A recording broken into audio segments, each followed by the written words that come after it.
The United States and Iran have announced a 2-week ceasefire agreement.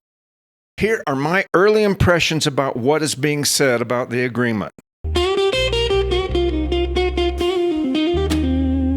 Pablo el molinero, the honest reportero, crazy güero vaquero, straight shooter caballero.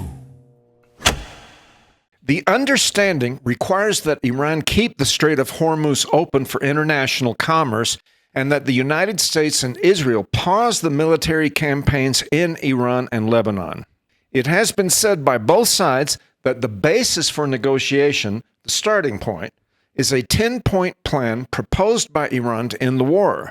More on that in a bit. I have to admit that I am relieved that the attacks have been called off for now. I don't know what to tell you, but at first blush, it would seem that the president forced a pause on his own terms to open the Strait of Hormuz. I don't see this as a weakness. It's using overwhelming threat to extract a concrete concession and buy time for a better deal. At any rate, there are a few things I want to say about some of the commentary I have heard recently about the conflict. Reporting from most of the press and from the Democratic politicians in the United States has been predictably one-sided. Some people claim that everything Donald Trump has done has been a war crime. Targeting civilian infrastructure is a war crime if such attacks are designed to intimidate or terrorize the civilian population. This is according to the 1949 Geneva Conventions. This includes facilities such as hospital, water distribution installations, food supplies, and civilian energy sources. The U.S. claims that some of the bridges are used by the military to transport missiles and other weapons. For example, the B-1 bridge in Tehran, which was targeted on April 2nd, was being used as such, and therefore considered a legitimate target for attack. In fact, my understanding about the new B-1 bridge is that it wasn't yet open for civilian use, although Iran reported there were a number of civilians killed in the attack who were in the space under the bridge at the time. Presumably, the dual-use argument would have been the justification for attacks on other infrastructure that Trump had threatened to attack. One thing that bothers me about the whole discussion in some circles is the lack of recognition of the constant commission of war crimes by the IRGC. Iran has bombed water desalination facilities in Bahrain and Kuwait. They have targeted civilian neighborhoods in Israel and in other countries. Also, hotels, airports, and business centers.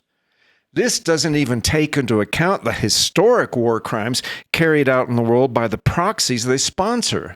Trump threatened to destroy all of Iran's bridges and energy structures, and Iran immediately put rings of civilians around those facilities. That, by the way, is also a war crime. I also want to mention another conflict the United States was involved in that many people seem to have forgotten. In 1999, the United States, under the presidency of Bill Clinton, went to war with Yugoslavia over the ethnic cleansing of the Kosovar population in the southern part of that country. In that conflict, the United States forces blew up dozens of bridges and dozens of power-generating facilities. No one who is now howling about Trump seems to remember that war. In an interesting side note, the then president of Yugoslavia, Slobodan Milosevic, was ousted from power by a popular revolution some 16 months after the end of the United States air campaign against that country. Just saying. Back to the current discussion. There is no doubt that the threats made by Donald Trump were shocking and hyperbolic. He did say we would put an end to a civilization.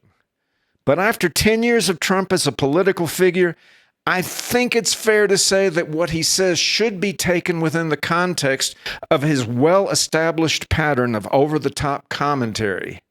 I mean, did anyone really believe he meant to abolish the Persian race? Isn't it possible that it was simply meant to intimidate the IRGC? I'm personally glad he changed his mind about this attack, and I am glad that he is a person who is able to change his mind. As far as Iran's 10-point plan, well, you tell me how the negotiations are likely to go. The plan includes the U.S. giving up all of its military bases in the region, allowing Iran to keep its nuclear program, the payment of reparations for damage because of this war, and a cessation of hostilities against Iran's proxies such as Hezbollah and Hamas. Well, that sounds great, but I can't believe even the craziest elements of the IRGC think any of that is really going to happen. So, where does that leave us now? Clearly, this war isn't over, and I still believe it can't be called a success until the Islamist regime in Tehran is removed from power. There remain a couple of observations to make with regard to some of the comments about this conflict. Anyone who suggests that somehow Iran is winning this war is lying or just plain stupid. Shooting down one fighter jet with a handheld missile launcher doesn't count as a substantial win considering the damage done overall to the IRGC's military capacity. And anyway, it's a Pyrrhic victory at best since the U.S. managed to recover both crew members in a daring rescue operation under the noses of Iranians who were desperately searching for a prisoner of war. That intrepid event was seriously humiliating to the IRGC. The other thing is, where's the regular Iranian army? Besides the 200,000-member IRGC, there is a regular army of some 450,000 soldiers. That organization has scarcely been mentioned in this war. Supposedly, they are not as ideologically infected as the Revolutionary Guard, and I have to wonder if they could be useful to the Iranian people who desperately want to disabuse themselves of this criminal regime. That would be nice. So, do you see this ceasefire as a good thing?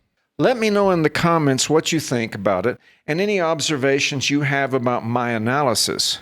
And if you found this presentation interesting, give it a thumbs up and subscribe to the channel. Also, consider sharing it with others if you were so inclined. It would really help us out. Thanks for watching. This is Pablo El Molinero.